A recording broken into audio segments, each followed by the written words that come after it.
Welcome into OutKick the Show. I am your fearless leader, Clay Travis. I hope all of you are having fantastic Fridays, wherever you may be across this great country or this great land. We got a lot to dive into. This is the final weekday before the final football game of the year, and right off the top, 55-1. I'm so looking forward to the Super Bowl finally being here, so that all of you out there betting this 55-1 offer are able to finally cash a big check. $5 goes to $275 if you pick the right winner, the Chiefs or the Bucks. A $5 bet to win you $275. That's a 55-1 payout. If you've got a buddy, have them take the opposite side of this bet. And if they take the opposite side of the bet, you can bet $10 and you will be guaranteed to win $275. That is a heck of a payday. All you have to do is go to fanduel.com/Clay. Tennessee, Virginia, Michigan. Listen closely. You all can do this recently. Tennessee, Virginia, Michigan. Also Iowa, Indiana, Illinois, West Virginia, Colorado. Also Pennsylvania and New Jersey. But remember, Tennessee, Michigan, and Virginia are the three most recent. Sign up now. When your state goes legal, boom, they'll email you and you'll be ready to roll at fanduel.com/Clay. My Super Bowl pick, okay? I've got a bunch of different bets out already. I had the Chiefs at 6-1 to win the Super Bowl. So I am hedging a little bit because I bet earlier in the week for the Bucks to cover the 3.5. The number got out to 3.5. I like that extra half point. If you get the opportunity to get that extra half point, I like it again. My prediction is 28-27. The Chiefs get it done. Patrick Mahomes wins a second Super Bowl. The Bucks cover. The under hits narrowly. The under hitting, the most recent number I've seen on the over-under, 56. So I'm going 28-27. The Chiefs get the win. That is my Super Bowl pick. 6-1 earlier in the season. A futures ticket on the Kansas City Chiefs to repeat. I have that on Fox Bet Live. And so we'll be talking about the Super Bowl in a massive amount of detail in about an hour on Fox Bet Live. Actually, we're a little bit later in the day because we're right before the Big Ten game, I believe. But that'll be on, I believe, at 6:30 Eastern. Will actually be live. Can't wait to see it. I think this is the best matchup of all time between quarterbacks. If you look at Brady against Mahomes, I think the best quarterback matchups of basically the last 25 years. John Elway against Brett Favre back in the late 90s. Peyton Manning against Drew Brees was another matchup. I think this is the best Super Bowl matchup at the quarterback position of the last 25 years. Tom Brady going head-to-head against Patrick Mahomes. I can't wait for Sunday. I hope it's going to be a good game. I went on about an hour and a half ago on Fox News to talk about this game. I hope you guys saw it. Good feedback on that hit. And I was also on Fox News last night talking about schools needing to open back up, among other things. Also, want to tell you, Trevor Bauer. This news just came out. Sorry, Cincinnati Red fans. Trevor Bauer has officially signed. Sorry, Major League Baseball fans, with the team that was already the best in baseball. The Dodgers now have added the NL Cy Young winner, Trevor Bauer. It's a 3-year deal. The next 2 years, I've seen the dollar figures out. Trevor Bauer is going to make $40 million this year. Congratulations, Trevor Bauer. $45 million next year. It's the biggest contract, I believe, that any American sports athlete has signed in baseball. Some of you who are baseball experts can let me know if you can beat $40 or $45 million. That's not a bad payday, $85 million over 2 years for Trevor Bauer. Again, he is headed to the Dodgers. Dodgers are already the defending Super Bowl champs, and now they add arguably the best pitcher in the National League, the Cy Young Award winner, Trevor Bauer. It's a good time to be a Dodger fan after all those years since 1988 where you couldn't win a title. Boom, the Dodgers now a decent favorite to win 2 straight years of Super Bowl titles. Big Ten schedule officially out this afternoon. It came out. If you didn't see it, I think the most intriguing thing about it is The first game of the Big Ten season. By the way, I got to give credit to the Big Ten here. Everybody out there is trying to avoid controversy. They're trying to do whatever they can to make sure that they're able to play the games, that they're not really rattling a boat. I got to ask the question in the mailbag today, which I'd encourage you to go read at OutKick. Will we have full crowds in the stadium for sports this summer or this fall? I'm very confident that in the college football ranks, we will have full stadiums come August and September. I think there's a good chance Major League Baseball will have full stadiums by late in the summer, maybe even by July 4th. We could have some stadiums having full amounts of fans. Now, certainly the state of California is not going to do it. The state of New York, everybody out there that has been in the Corona Bro universe, they are not actually going to do this. But the Big Ten schedule, I think a lot of Big Ten states, Nebraska, Iowa, among them, will certainly have full stadiums. I think all the SEC states will have full stadiums in terms of being able to sell as many tickets as possible. We had Florida Governor Ron DeSantis on today. He said he expects for stadiums to be full in the state of Florida come this fall. But the Big Ten schedule is officially out. Nebraska and Illinois is scheduled on August 28th for Ireland. The Big Ten, everybody else is trying to tiptoe up to the schedule. You would think after all the controversy the Big Ten had last year that maybe they would not have scheduled a game overseas to kick off the season. But Nebraska, Illinois, right now, August 28th, is scheduled to be played in Ireland.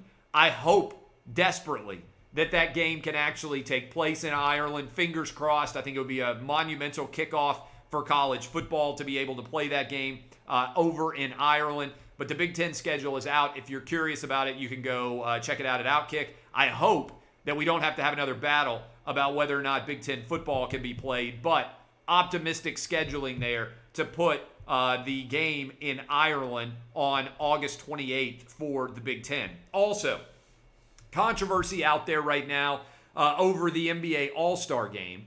There are a lot of NBA players that are upset that the All-Star Game is currently scheduled, I believe, for March 7th or thereabouts in Atlanta. Look, this is an easy answer. Why does the NBA All-Star Game exist? For money.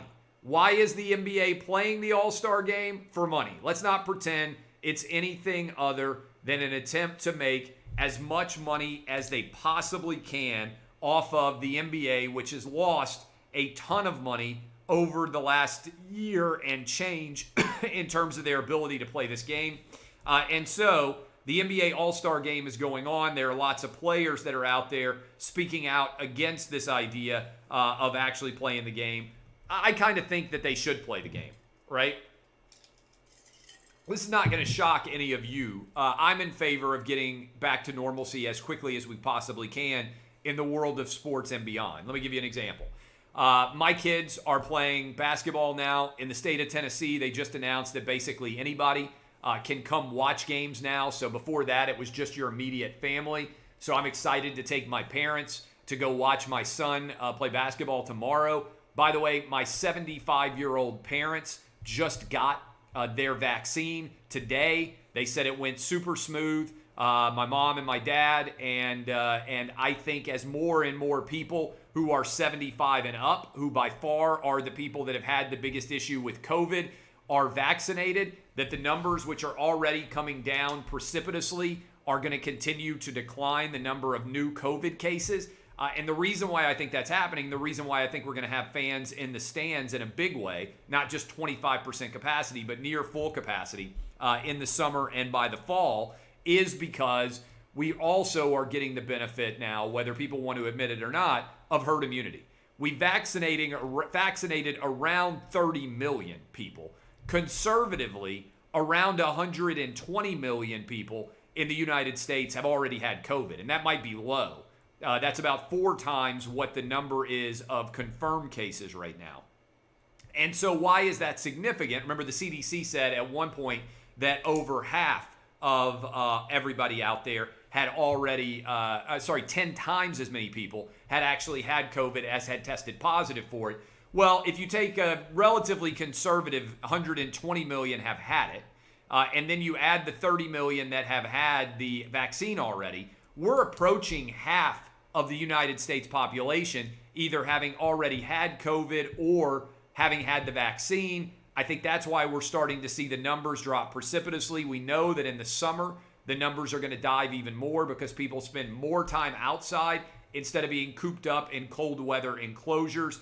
And so I am very optimistic that we're going to get back to normalcy in the world of sports sooner rather than later. And that's why I also think the NBA All-Star Game should be played. I think getting back to normalcy sooner rather than later makes sense. CDC. Look, Joe Biden said he ran his entire campaign on we're going to listen to the experts, we're going to listen to the scientists. So the director of the CDC, Joe Biden's CDC director, said there's no reason basically for schools not to be open now.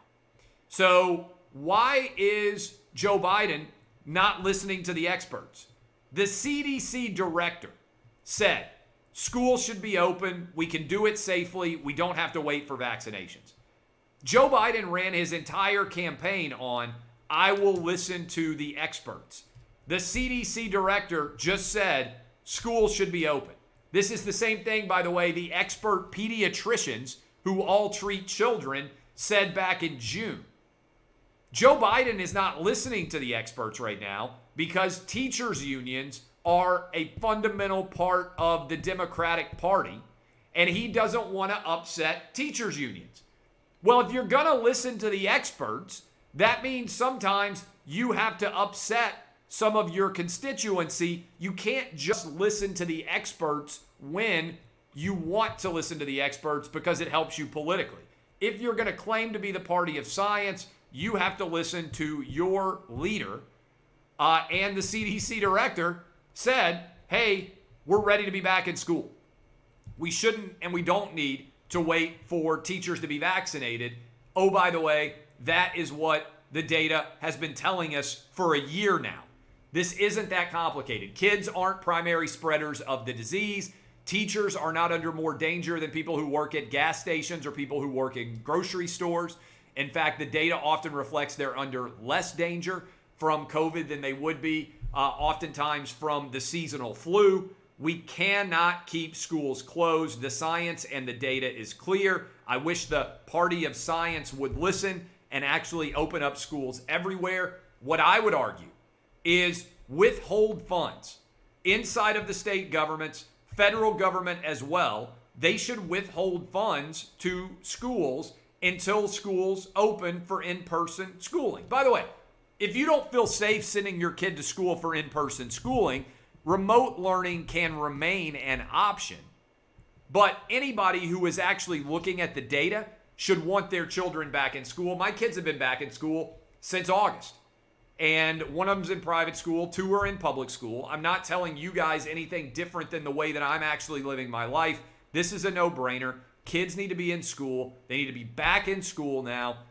This needs to happen sooner rather than later. And Joe Biden, if he were actually going to stand up to his word, would send kids back to school. All right, I appreciate all of you. Get your bets in. FanDuel.com/Clay. That's FanDuel.com/Clay. $5 bet wins you $275. $5 bet wins you $275. We are rolling here. FanDuel.com/Clay. I'll be on Fox Bet Live a little bit later in the day. By the way, thanks to Fox News for having me on today. Also, Marsha Blackburn. I was her guest, Senator Blackburn of Tennessee. I just finished being her guest for her podcast, which I think you guys will enjoy. It will be up soon. I appreciate Ted Cruz, who came on with me for the Wins and Losses podcast. Encourage you to go subscribe to all the OutKick podcasts. Make sure you don't miss a minute of our content. May come back with you on Sunday to break down everything in the world of sports. But in the meantime, I appreciate all of you. DBAP, unless you need to SBAP. I am Clay Travis. This has been OutKick the Show. FanDuel.com/Clay, especially if you're in Tennessee, Virginia, or Michigan. Get those 55-1 bets in. $5 pays out $275. Get a buddy to go on the other side of you. $10 guaranteed payout. This has been OutKick the Show.